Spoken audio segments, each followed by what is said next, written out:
Okay, thank you, Paul. A little bit of background on myself. I'm the CEO of the Timber Development Association. I'm a structural engineer in the background. I've been working for the timber industry for about 34 years and have done a lot of work on standards and codes, for example, the timber framing, and for my sins, the bushfire code as well. So I'm going to be talking about bushfires and high winds. And what I'm going to look there is where some of the background information first, and then look at the things you can do, which we go into the guides about Code Plus. And what I'm looking for is a cost-effective ways to improve your resilience of your home without breaking the bank. So firstly, on the high winds, and just I want to talk about wind loads on houses. People will get a little bit confused. So let's get into an even playing field and understand a few things. So we report in our design standards 1684 and N1, N2s and C1s and C2s and things like that. And they relate to ultimate limit state wind speeds at meters per second.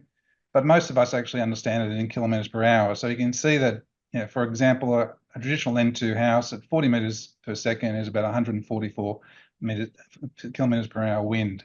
So that's a really large wind, but it's interesting to see how it goes up. And our Australian standards, in reference to the NCC, cover quite a large range of wind speeds from 122 to 266 kilometers per hour. So we actually got a very good design suite there. But just to understand what wind feels like, a lot of people don't understand when they think it's a windy day. In reality, it's not for a house. It's a very low. And for example, most adults will be swept off their feet at 33 meters per second, 108 kilometers an hour. Cars can start moving around at 40 meters per second, which is a traditional N2 design speed. And the current world record, Australia has it, is 408 kilometers per hour, 113 meters per second, which was recorded off in cyclone off Western Australian coast. So yes, wind is interesting in that what we feel and recognise could be a little bit different to what the house can withstand. And just to add to this, your Bob website actually has a lot of data. It reports all the high wind loads, and I went around and just had a look at what the maximum wind speeds recorded for whatever event in the major capital cities of Australia, and reported into this table. So you can see that interestingly, the first thing is, and we've got Astra Cements next Sydney. There was a recorded tornado which did give a higher wind speed, but I'll talk a little bit more about tornadoes later. But the most you can find is that they generally are very close to the design wind speed. So maybe we think standards have got it right, and but it's generally measured at 10 meters per second. So in reality, when we design to a house, it's much lower to the ground. So actually, the wind load on the house is less than what's been recorded. But interesting, these events aren't recent. So even though we're having climate change and a change here, we're not. There's nothing new about high wind loads. However, climate change will probably increase the frequency of high wind events. The Insurance Council Australia report, Resilient Durability National Construction Code findings, it's kind of like stating the obvious that storm hails and winds is occurring, but they occur more often than any other natural event that my other speakers are going to talk about. So climate change may increase the frequency of storms, therefore potential large increase in short duration rainfalls and extreme winds, tornadoes and hail as likelihood. So that's what we're here to talk about. What can we do about this increase? So when we look at cyclones, we're already indicating that these cyclones are coming lower down, moving poleward, which is meaning south direction. Obviously, in other part of the hemisphere, it'll be in the other direction. So we are seeing the lowering more cyclone occurring in regions that normally wouldn't be designed for, and what we're seeing that we're seeing that the frequency will remain similar according to the report, but the more severe cyclones and fewer less severe ones are going to occur. And for that reason, the loading standards already changed and adopted a 5% climate change factor for wind speeds in cyclone risk areas.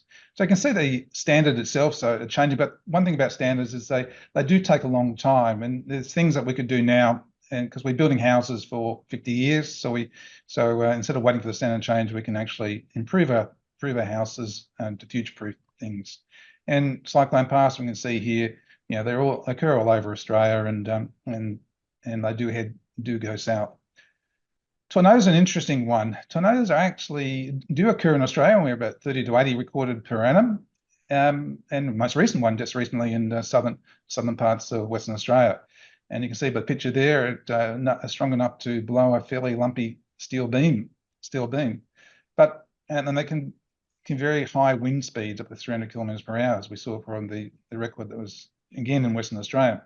But interestingly, in our design standards 1170 Part 2 and 4055, they don't consider tornadoes as a load case and excluded from it. So when we design buildings in Australia, society has made a decision, whatever it is, that these structures aren't designed for these things. And it could be because the frequency isn't enough for the level of damage that's occurring for it. Unfortunate for the people who do have damage, but that seems to be a societal decision being made. So when we look at design, and it's interesting that 1684 is our design standard that we use to build timber frame houses, but in it, it includes all of the things that we need to do for wind design. And you can see from this simple drawings from the actual standard, it takes in racking and overturning and sliding and uplift. So when you do a design of 1684, the outcomes of the designs are considering all of these things to ensure that your building is going to withstand the design wind that occurred. And interesting, when I looked at it and been a part of this standard for 30 odd years, and I was looking at it going, well, has the standard need upgrading, or is it deficient in anywhere? And so we kind of like need to consider is there anchorage from the roof right down to the footings, and and the bracing system there is to prevent the horizontal collapse, and there's shear mechanisms at each floor, and the continuity of the system is a key element to make sure that the load is transferred from the element that's being applied to from the wind right through the structure into it. So continuity of the fixings is a key part. And to understand how effective it's being, there was a fair bit of work done during the 80s and 90s looking at houses. So real full-scale houses were tested, both timber and steel, and reading the report's quite interesting. It's freely available from the cyclone testing station, and it's interesting to see how things perform. And this table here just summarises it. And different design wind speeds from 42 metres per second right through to 63, and it was interesting looking at the elements which failed during the test, and they were basically the extremity ones, the battens to trusses and brackets to wall framing and things like, and straps and things like that. And interestingly, if they were improved or installed as per the design, they actually increased the capacity of the building quite dramatically, where you can see in the far column where you're having a 140% to 200% increase in capacity simply by getting the fixing right. And that's an interesting thing, because it took me a bit further, and I looked at where the areas of concern were, and it really was in the what I call low redundancy regions. And these are regions which an element can't compensate for overloading. When we look at timber frame houses, they're very much redundant, except for in the extremities where the batten to rafters and the rafter trusses to wall plates.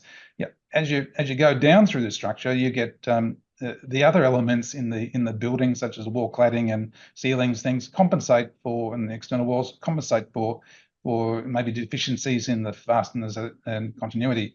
So it's really where we need to pay the attention is on the extremities, which I term low redundancy areas. Result didn't change much between steel and timber framing, so we're just about as equivalent when it comes to it. And but when we actually designed it to the actual installed it in accordance to what was designed, then we did get the uptake of load support.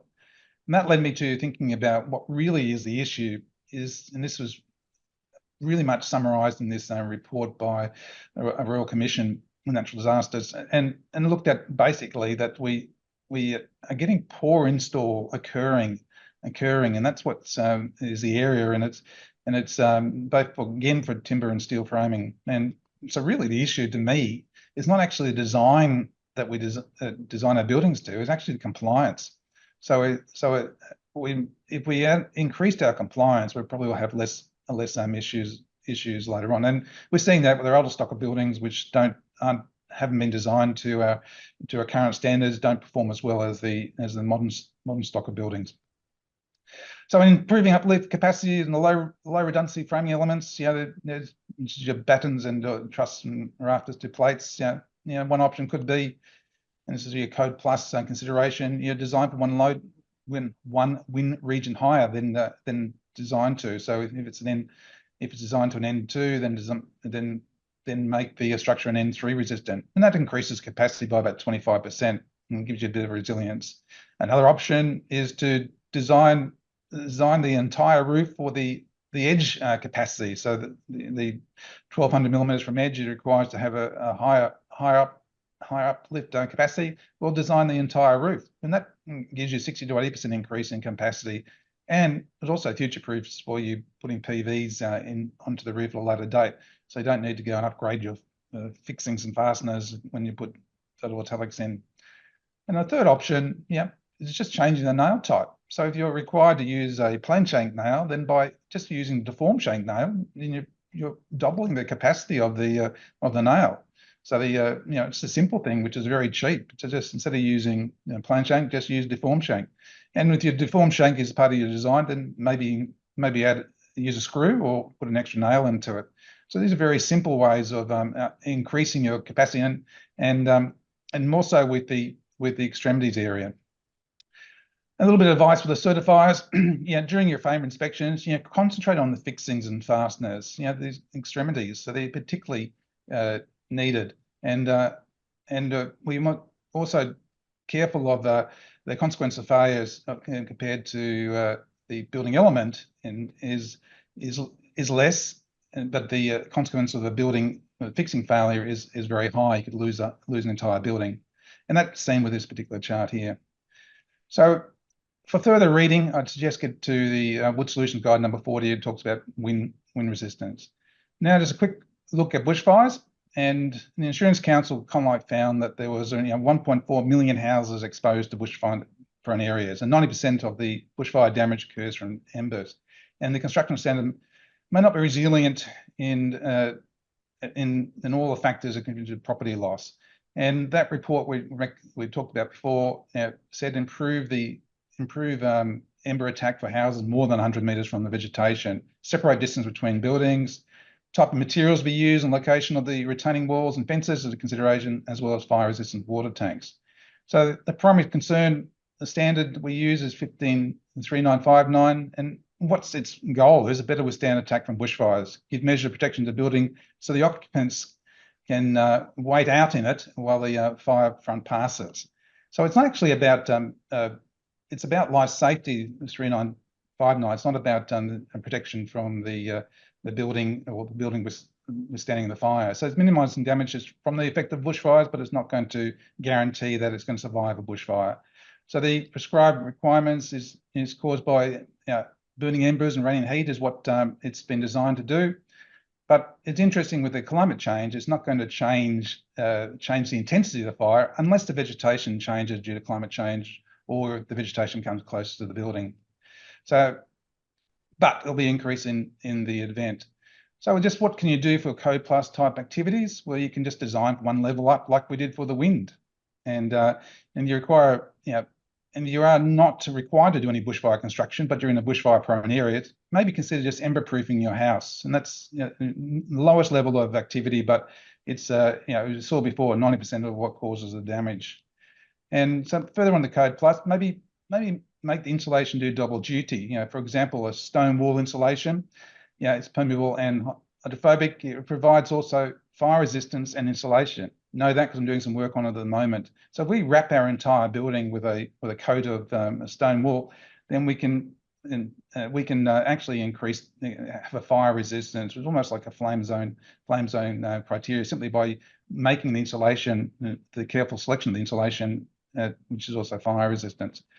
So we look back the Insurance Council report, and one of the other issues was storage of combustible materials under or next to the buildings. And again, maybe the use of the stone wall in this location would enhance it.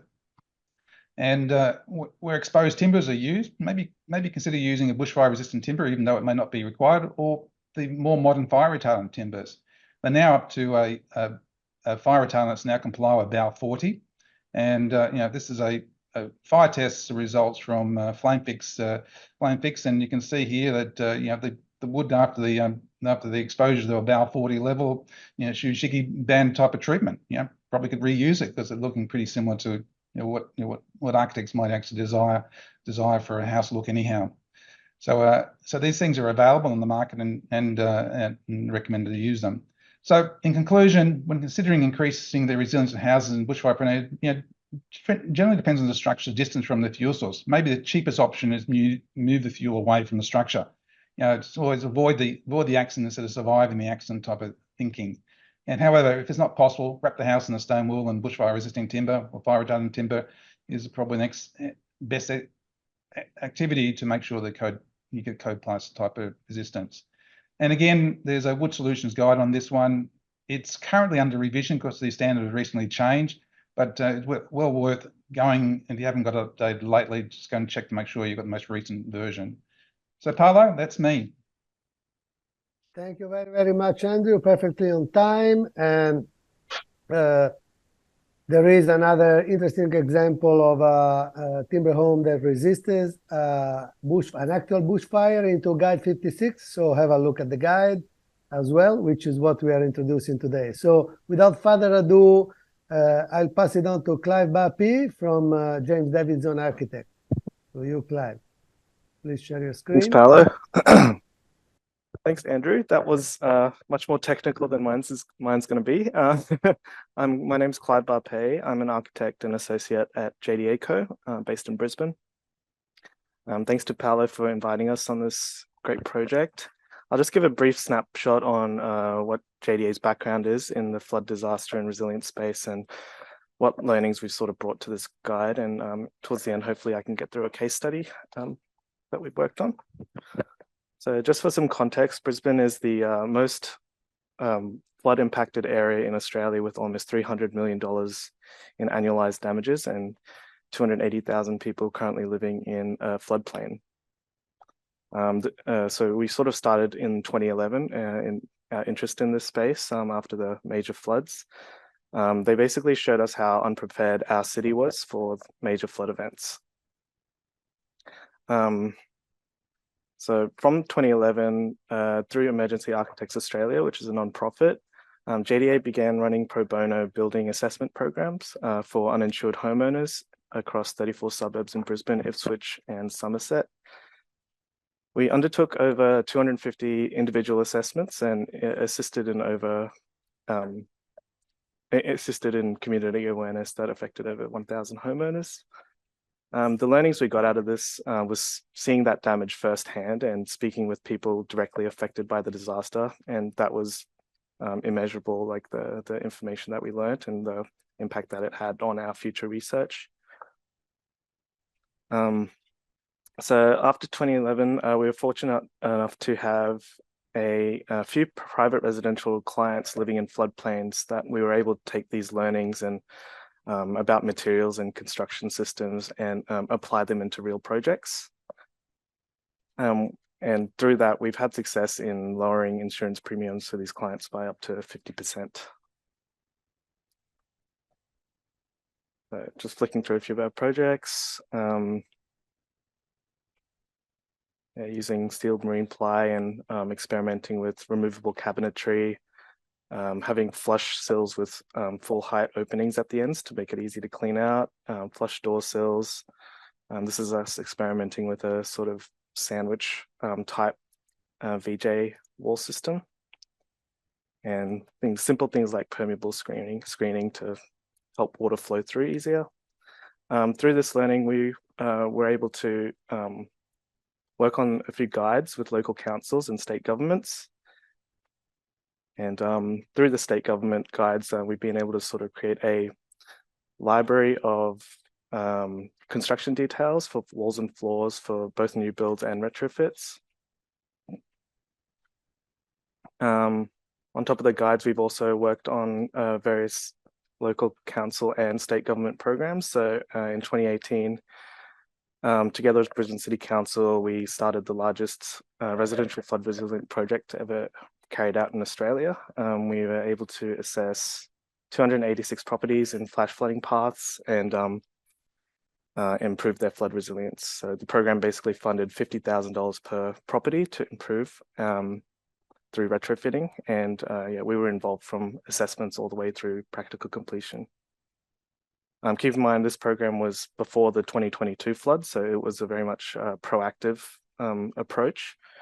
And yeah, in the end, we did 144 works completed, 144 homes. And in 2022, these were tested, and we had our first real flood event since we began this work. And we were lucky enough to have really amazing feedback from all these homeowners, who also, many of which lived through 2011. And currently, we are the technical advisors for both the Queensland Resilient Homes Fund and the Northern Rivers, New South Wales Resilient Homes Program. So going into the guide, basically what is flood resilience? It's basically the ability to prepare and live through a flood event and return to normal household routines without at the least amount of disruption and anxiety.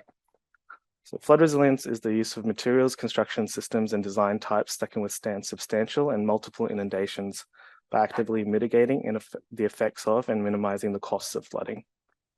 It enables homeowners to safely store belongings prior to a flood event, easily clean and quickly move in with minimal long-term disruption, and basically minimize the long-term effects of flooding. So a code plus effect approach to flood resilience is essentially flood resilience, because the current codes relating to living in flood hazard areas and constructing in flood hazard areas is very much based around life safety and structural integrity, not so much cosmetic damage. But as we know through experiencing recent floods, the costs and time to repair flood damage is largely non-structural, and a lot of it's cosmetic, superficial. It's about cleaning and being able to move in and make the home habitable again. This causes a lot of mental and financial stress on homeowners and communities, and on top of this, flood damage generates an incredible amount of waste. So hopefully the evolution of the codes over the next decade will start to recognize the importance of not just structural damage, but non-structural damage as well.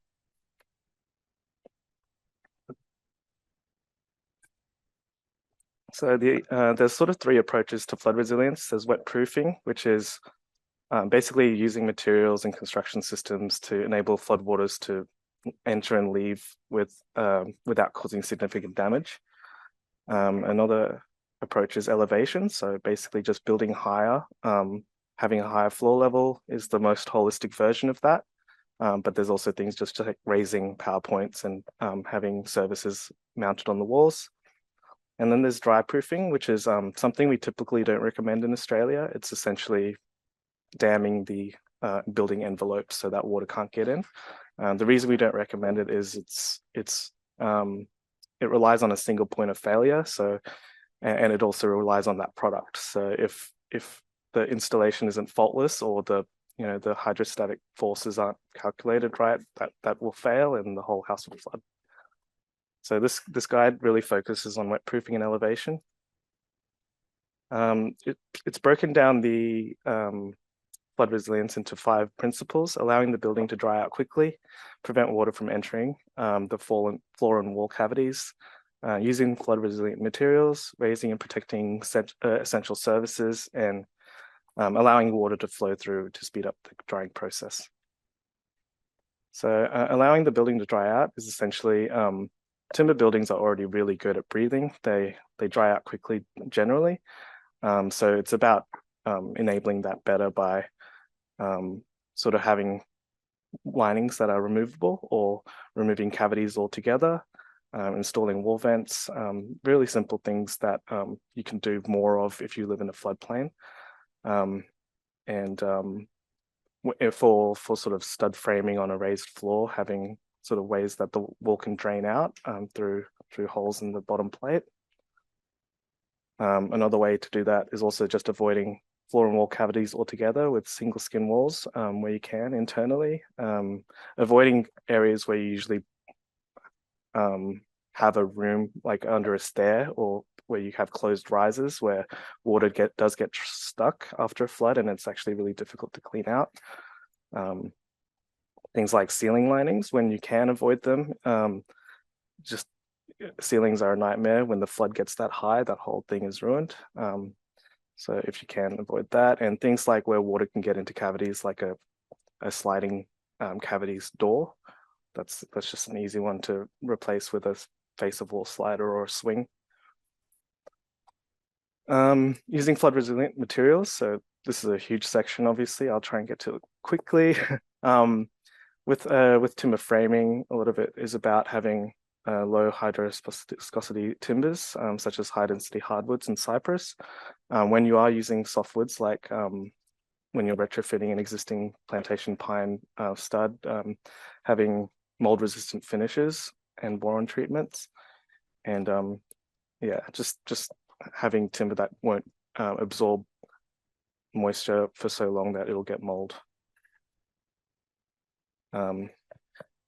One thing to say about that is if you can have wall linings with removable sort of FC, that's sort of screw fix that you can remove to let the wall dry out, that's a huge plus as well.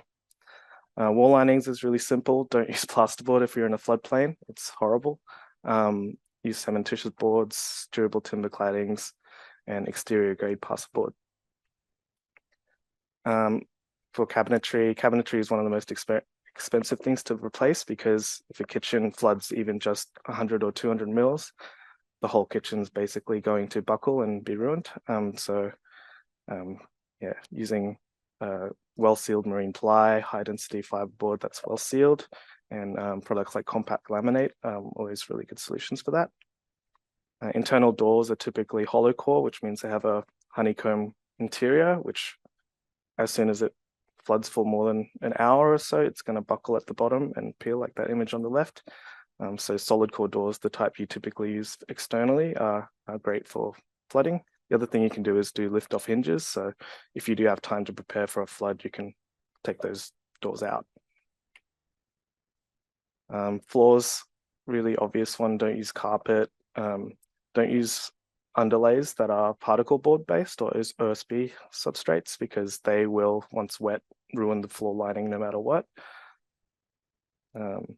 And insulation and architrave. So insulation, avoid loose fill when you can. Obviously it's required in a lot of situations.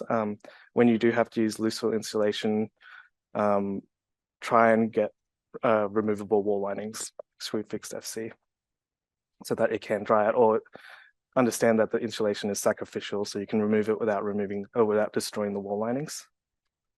And with moldings and things like that, just don't use untreated softwoods or particle board based moldings and skirtings. Raising utilities and services is a really obvious one. Having separate circuits upstairs and downstairs. These are really easy wins with flood resilience. So it's like often ACs are on the ground. That's a really expensive thing that you have to replace when it floods. Just having them on brackets costs $500, and easy win. And 5, allowing water to flow through. This is all about having flush sills, lots of openings to the ground, so that when it does flood, there's not a lot of dead ends where debris gets trapped. Even just a 50 mil sill step is really frustrating to clean after a flood. The guide also goes through identifying these risks and how they might apply to a typical raised home, or typical home, I should say. So the main things to look at are your flood hazard level, which councils define usually as the 1 in 100 year event, plus a 300 to 500 mil buffer. And then knowing that in relation to your floor level. And so everything below that, you should try and identify those risks. We also recommend prioritizing in terms of cost benefits. So utilities, floors and walls are crucial. Doors and cleanup and dry out are secondary, and cabinetry is typically the least bang for buck, because you're spending a lot for a little gain. Yeah, the guide goes through applying these principles. with those applying these principles to a typical house on stumps. Things like, you can get sheet sizes in 1200 high, so you don't have to replace the whole wall linings when, if cost is an issue. And then house raising, which is a great benefit of timber homes that are existing timber homes on stumps. We basically recommend going higher than the council minimums, because as we saw in 2022, these council minimums change all the time, and sometimes they're exceeded in real events. So when you can, just go higher. This was a case study we have in the guide as well, but I'll just run through it really quickly. This is a project house lift project from 2021, right before the floods.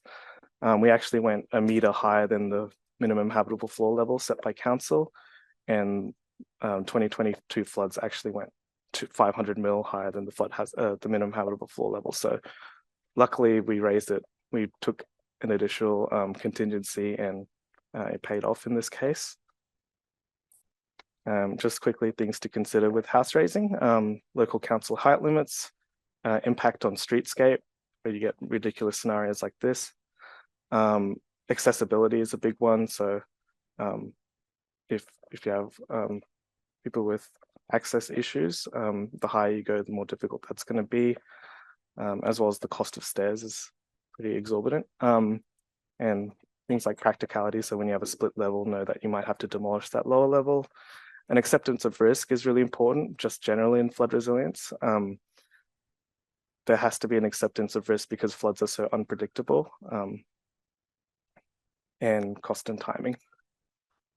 Building new is much less common in flood-prone areas compared to retrofitting, just because our existing housing stock is so much in floodplain, and it's harder to get new builds built in floodplains. But they sometimes are unavoidable because of how much, at least in Brisbane and northern New South Wales, our residential zoning is in floodplain. And then the other side of it, where there's a lot of very minimal impact flooding, such as low overland flow flooding, where you can apply these principles in a new build. The key things with a new build are obviously build to that minimum habitable floor level, or flood hazard level, as we call it. Try and get 2 levels so that you always have that added layer of refuge upstairs, where you have at least a bedroom, a kitchen and a way to wash, so a bathroom and a laundry, and then treat the lower level as what we call a livable level. So rooms that can be easily washed out and are not critical for returning into after a flood event. I'll really quickly conclude quickly to a conclusion. Thanks. Yeah, so I'll really quickly flick through a case study. So this is an existing house, but we'd renovated the downstairs essentially as a new build. So it applies to both. It's near the Brisbane River.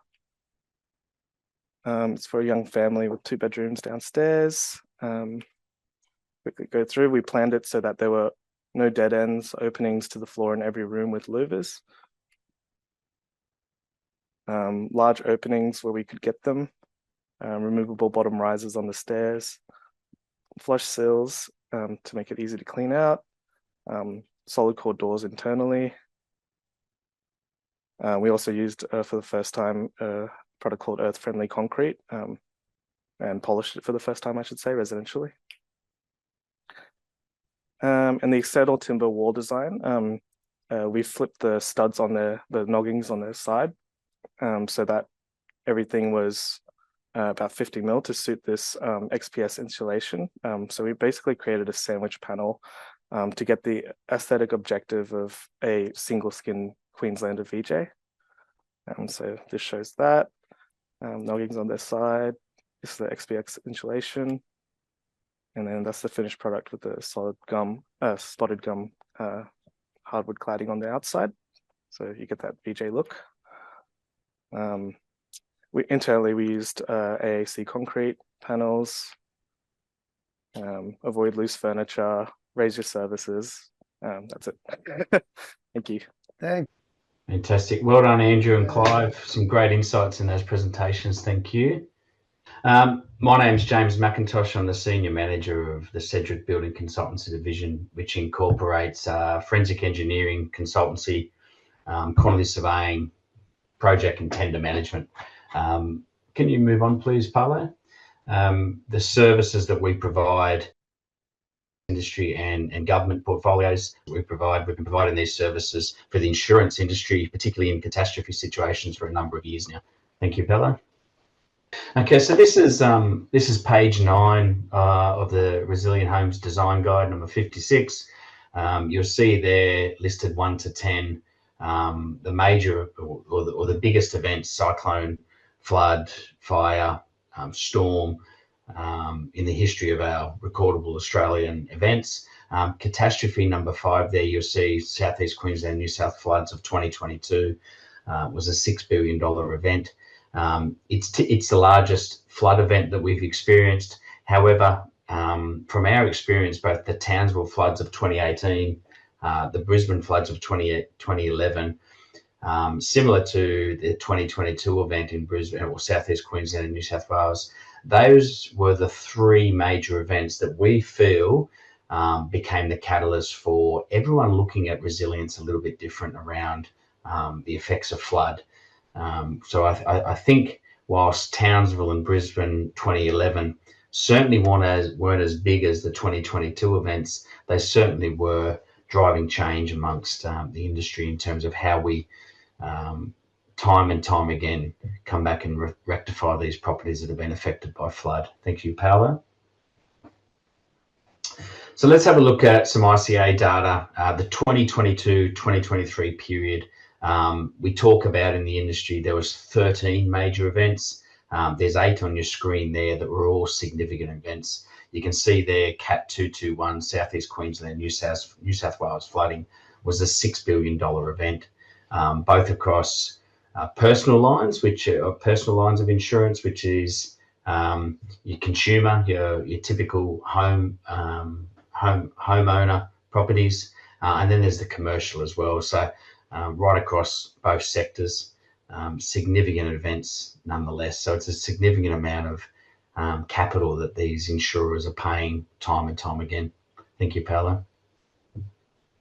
From a Sedgwick point of view, that 2022-2023 period was significant for us. You'll see there we provided services to over 10,000 claims during that period, with an average total settlement amount of around $82,000 per claim. Now, something that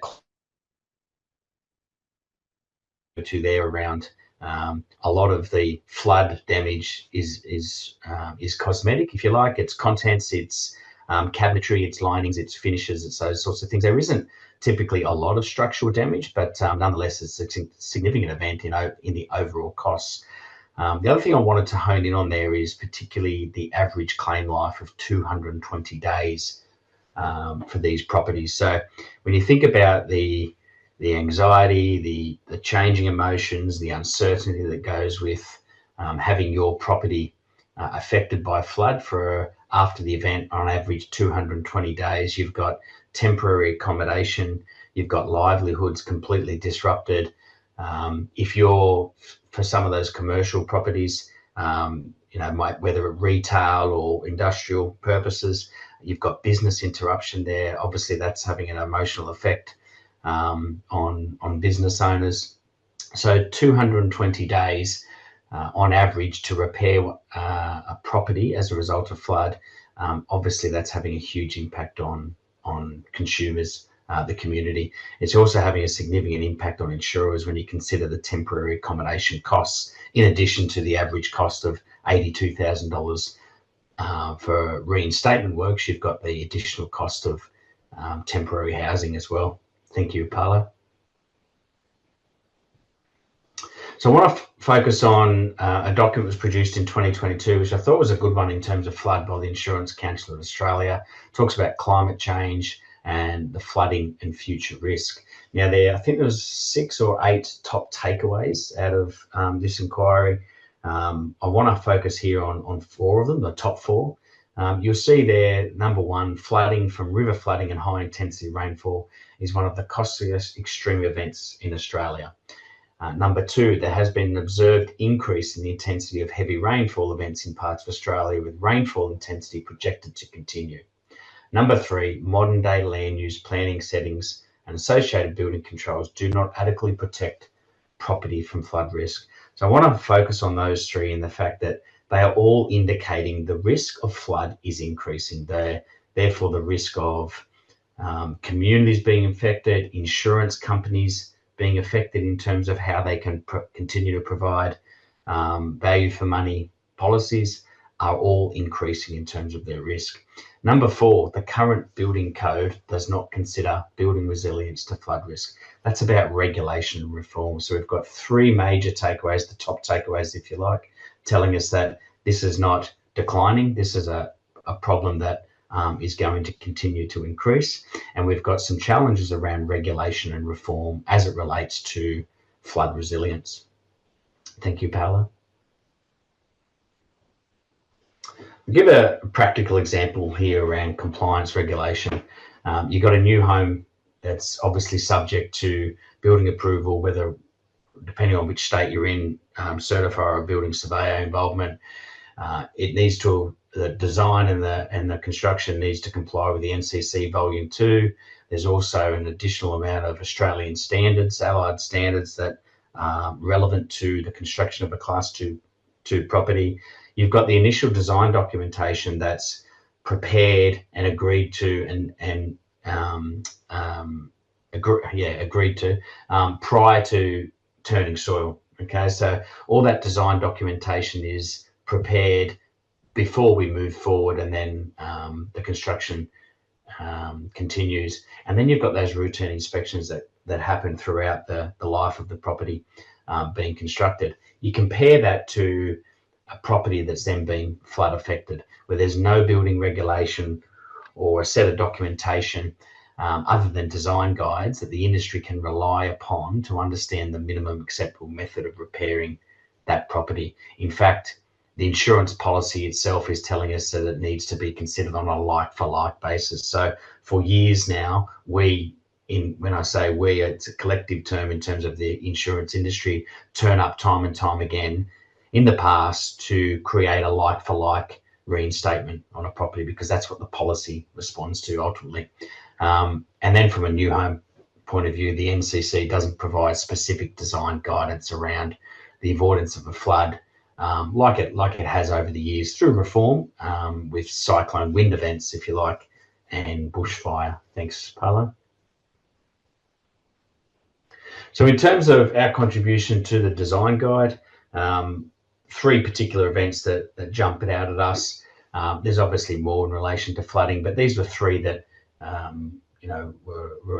provided us a little bit of context as to how different style of properties were performing as a result of a flood event, and also the severity of those flood events, whether it was depth or period of time in which a property or properties were submerged in water.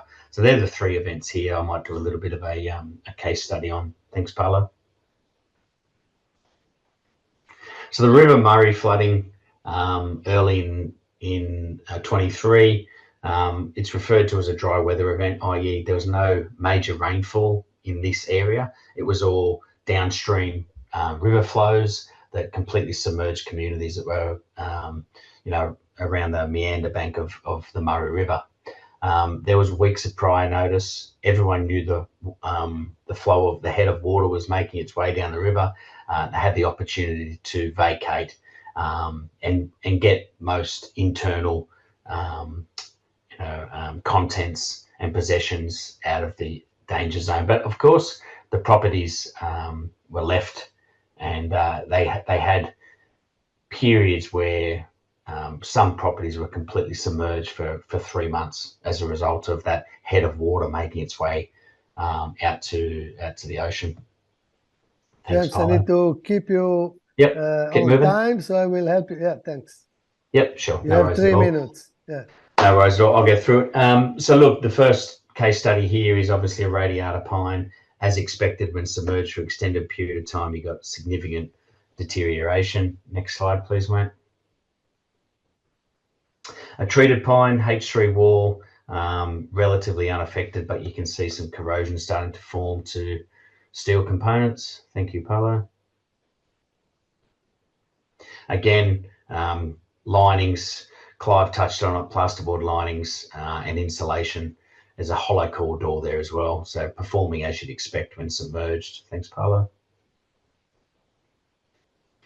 Engineered LVL members, this property in particular was submerged for 3 months. You can see that the effects that it's had on that engineered LVL timbers there, swollen and split. Thank you. Hardwood timber joists typically were unaffected. Particle board sheet flooring has been compromised. Thank you. Corrosion initiated with structural steel when it had been submerged for an extended period of time as well. So there was opportunities at times to be able to treat the steel. There was other opportunities where it needed to be replaced. Thank you. This particular image shows the effects on colorbond cladding. You can see at the top of the image there the effects that colorbond claddings had as a result of being fully submerged for an extended period of time, and corrosion occurring to structural steel as well. Thank you. The Northern Rivers flooding. The typical old Queenslander performs extremely well when submerged in water. You can see the traditional timber stump property there, completely salvageable. We did have properties that experienced some lateral movement, but typically once they dried out, the timber subfloor systems worked really, really well. Thank you. That's just an impact on a property from a shipping container and a vehicle, indicating that the velocity of water that moved through the Northern Rivers was absolutely significant. Thanks, Paulo. So again, some engineered LVL floor joists were compromised, swelling, splitting and debonding of nail plates. There's also, can't see in that image, where some splitting in between the veneers occurs in that engineered LVLs. Thank you. Timber hardwood floor systems typically are fine and able to be salvaged. Often there's some isolated repairs that need to be provided, and then some sanding and finishing. Here's an example of a hardwood timber floor system submerged for an extended period of time. Some lateral force resulted in the floor plate shifting slightly, but typically the hardwood floor system was completely unaffected. And again, typical to what Clive was talking about, external cladding wall systems completely unaffected. This property was compromised somewhat because it had internal masonite wall linings that created cavities that we needed to access. The masonite obviously deteriorated, but also we had to access cavities. But the external wall cladding was completely fine. Thanks, Paulo. Again, that's just an example of that same property. You can see the internal wall linings and skirtings were compromised, but completely stripped out to access those cavities. Thank you. Yeah, we need to rush a little bit to leave a few moments for the Q&A.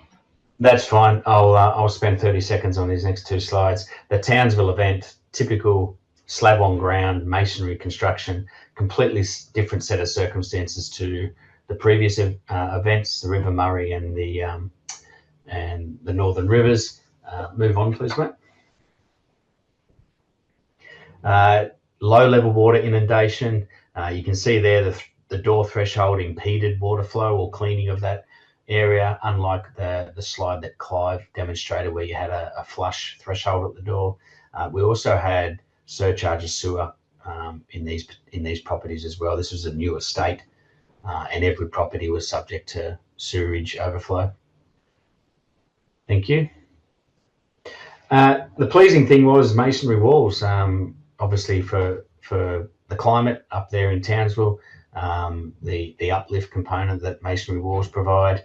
However, they were then compromised by the placement of plasterboard, non-durable plasterboard linings over the top. Next slide, please. And there's that image of the plasterboard wall lining. We demonstrated that whilst the flood level might have only been 200 mil, the plasterboard absorbs moisture up through that plasterboard lining for up to about 200 millimetres above that flood line. Thank you. Cavities. Clive spoke briefly about cavities. Yeah, they're a little bit of the Achilles heel in terms of flood resilience. Wherever there's a cavity created, whether it's in a wall frame or under a bathtub, this particular scenario where we removed that bathtub several weeks after the event, there was moisture still sitting in, contaminated moisture and water still sitting in underneath the bathtub. So it's important we access all those cavities when doing reinstatement works. Thank you. This will be the last slide. Just want to demonstrate the ability of a masonry veneer wall for flood resilience, able to strip linings, access the cavity. You're able to flood those cavities again and hose out and clean out those cavities. Really, really effective in reinstatement of flood affected properties. I think that might be my last slide, Paolo. Thank you very much, James. And I'm very sorry because we had a very interesting panelist in the person of Tim Rossiter and Cameron McDonald from the industry that supported the Resilient Timber Home program from WoodSolutions. But what I can certainly say is that everybody from WoodSolutions and the program partners will be available to answer your questions in the future. You can contact us all through the WoodSolutions website and the emails that are available, and we will make sure that your questions will be answered and that your next project for a resilient timber home will start with the right foot, will start with the right support, and will be a successful one.